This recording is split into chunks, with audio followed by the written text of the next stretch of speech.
বছর ঘুরে ঈদ এলে ঈদ নিয়ে মানুষের কত ভাবনা। আমরা সকলে প্রত্যাশা করি সকলের মহতি ভাবনাগুলো বাস্তবায়ন হোক। আসুন আমাদের বন্ধুদের ঈদ নিয়ে কয়েকটি ভাবনা জেনে নিন। আমি ঈদ ভাবনায় বলবো সেসব অসহায় ও দুঃখী মানুষের কথা যাদের সাধ্যে নেই একটি পোশাক ও সুস্বাদু খাবার কেনার। সে সকল অসহায় পথশিশু নারী ও পুরুষের কথা যারা অবহেলিত ও বঞ্চিত। আসুন আমরা সকলে এই ঈদের দিনে তাদের পাশে দাঁড়াই, এটাই আমার কামনা।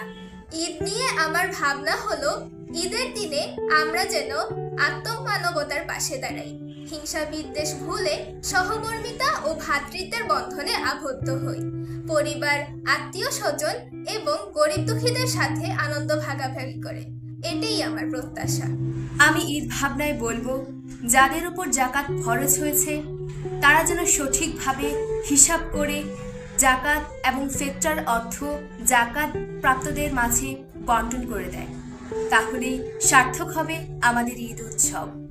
আমার ঈদ ভাবনায় বলবো আমরা যারা সুস্থ শরীরে ঈদ উৎসব পালন করছি আমাদের মনে রাখতে হবে ঈদের দিনেও যারা অসুস্থতার জন্য বাড়ি কিংবা হাসপাতালে দিনাতিপাত করছে সেসব স্বজনদের কথা যেন আমরা ভুলে না যাই।